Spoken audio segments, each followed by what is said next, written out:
and I'm Isa Michaud, and welcome to Galerie Sans Clou. Behind us is a beautiful exhibition that has been up since April 1st, and it's going to be here until April 30th. And today we're going to have a little conversation about Brittany. These talks are very informal and conversational, and it gives an idea of how artists talk together and how we manage to create such beautiful work. So the arts up here it's starting to be developed, but it's still very much into the painting and the traditional painting. Funding for the arts comes down.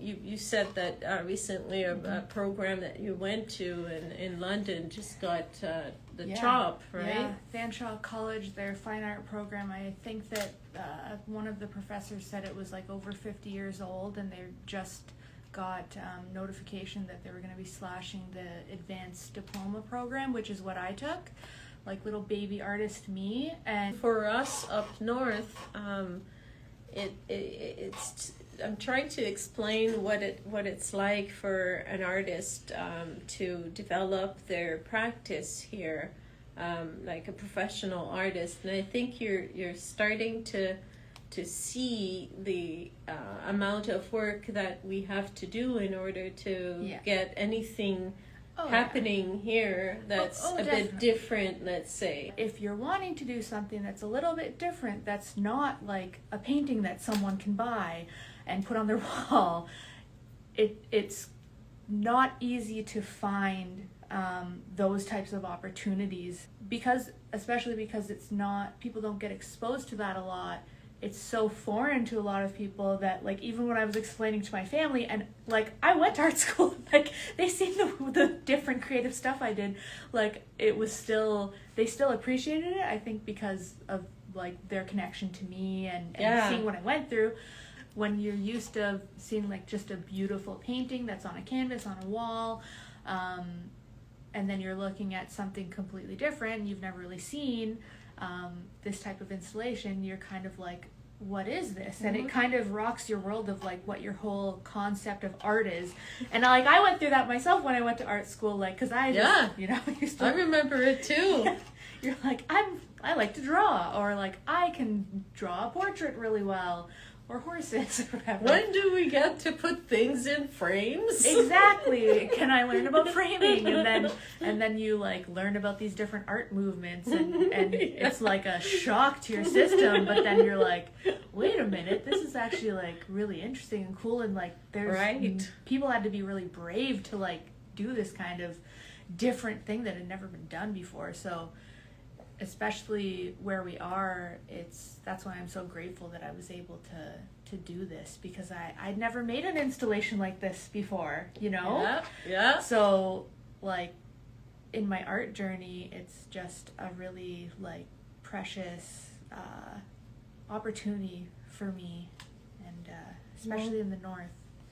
I wanted to maybe go back to the past 3 years and tell us a little bit about where did, because I think you picked up a little bit when you were at the Art Hub.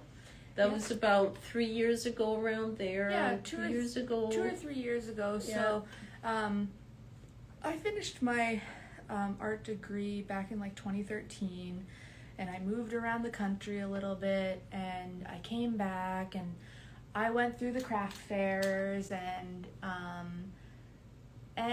I got married, and I moved, and the pandemic happened, and then after all of that commotion, all those big life changes, I had kind of settled and realized that I'd really been wanting to do art, and I kept being like, oh, I wish I could do some art, like some really creative art, and I would just like keep saying that, and then like one day I had like an aha moment where I was like, oh, no one's stopping me. I can just do that, and I was just, so I kept kept going with it, and You made your exhibition pattern recognition. yeah, that's right. Well, I got my studio at the Art Hub, which was like a real to do that for me was like a real hump that I had to get over mentally. Like I was like, oh, I can't have a like could I have a studio? Like it was like, you know, it's gonna cost every month, and how am I gonna pay for that? And like, you know, just mentally being like, I'm allowed to do this, and I want Give to do yourself permission. Yes. Yeah. So now that we're with there, it's going to be okay. Can you walk us through the making of this exhibition? Sure. So when you first talked to me about this grant, because that's the timeline of grants is so long, I was originally going to do something completely different, probably similar to pattern recognition and continuing that series. But when, you know, the time between when you were writing the grant and asking me if I wanted to participate and the time that it got approved is a long time. It's usually 6 Yeah. months. Yeah, Yes. exactly. So when you had told me things got approved, I think that I had found out that I was like very early expecting. Yes. And I remember when you and I met to talk about it, and I said, okay, when are we gonna do this? Because it's gonna have to be before April, because I'm gonna be due at the end of May. And then we talked a little bit. I knew that I wanted to, in this new experience, kind of the thought of making a show about the experience I was going through. That's like my first time. I'm expecting my first baby. I really wanted to connect that into what I was going to do, because it's just like a very special like memory that I'll have for the rest of my life of like working on this, and it's for the baby and it's for me and it's during this time. So I wanted to be brave and try something different that I'd never done before. So I started to do some brainstorming, and I've always loved the idea of having like a little space. Like I wanted to make something that kind of felt like when I was a kid, I used to love waiting for the bath, like sitting and like the sound of the bath water running and just like cozy little spaces. Even during pattern recognition, I had wanted to make a little introvert area where, because I find art openings really overwhelming, and like sometimes you need a place to escape to.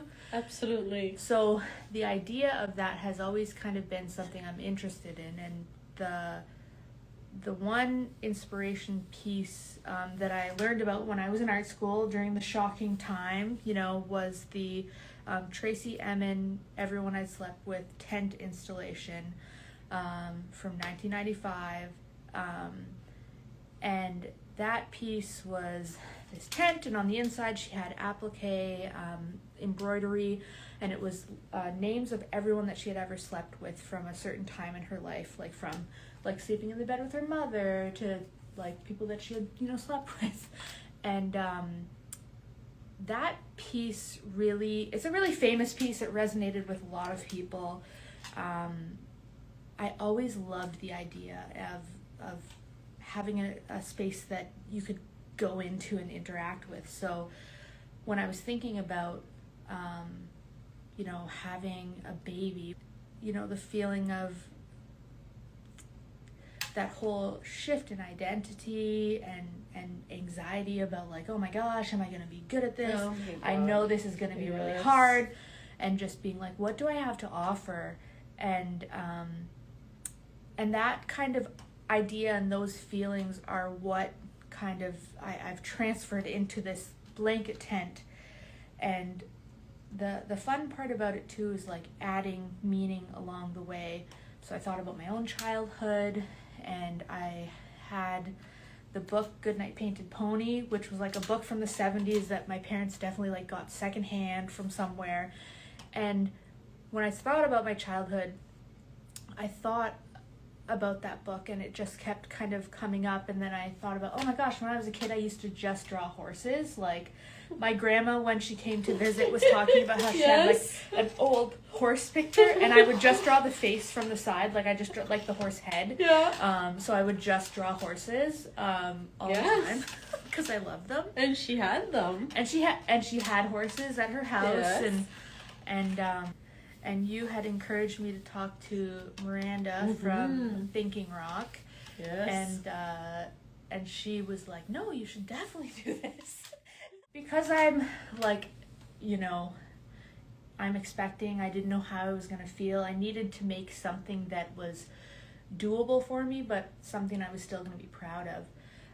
So I wanted to create pieces that were like, you know, I drew horses when I was a kid, so I wanted to try from kind of a different approach as an adult, and just thinking about like a cool, like who doesn't love a blanket tent? Like it doesn't matter how old you are, you see that and you're like, oh, I want to get in there. It's like warm and cozy and it feels safe, and like there's little garlands strung up, and there's you know, like very like supplies that you would use when you're a kid, like craft paper. And then I started looking through my stuff, and I have like bags and bags of old cards and like from my aunts and my uncles and my friends, and I have tickets, and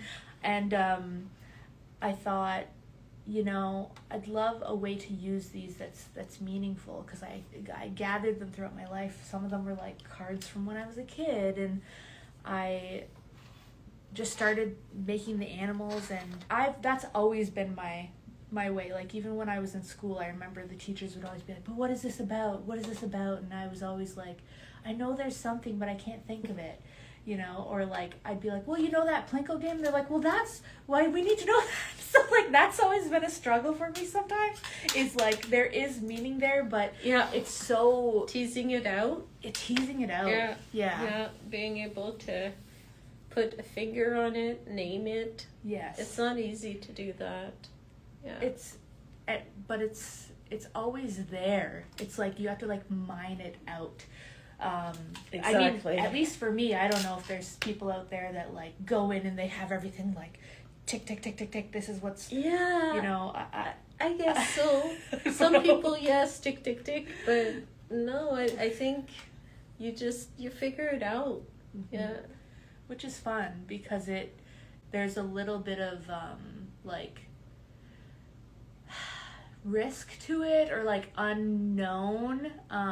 It's like you don't have it all figured out, and it's not all perfect and boxed, you know, with a bow on top. It's like it's a little bit messy, and there's parts of it that like you have to rip off and like glue back on, you know. Like I didn't think I was going to be using hot glue, but I used hot glue a lot, you know. And then I was like, this is actually cool because it goes with the like vibe of when you're making a tent. You just use whatever you can. Yep. You know. You Exactly. It's in the moment, ephemeral with what you have. Yeah, that's fantastic.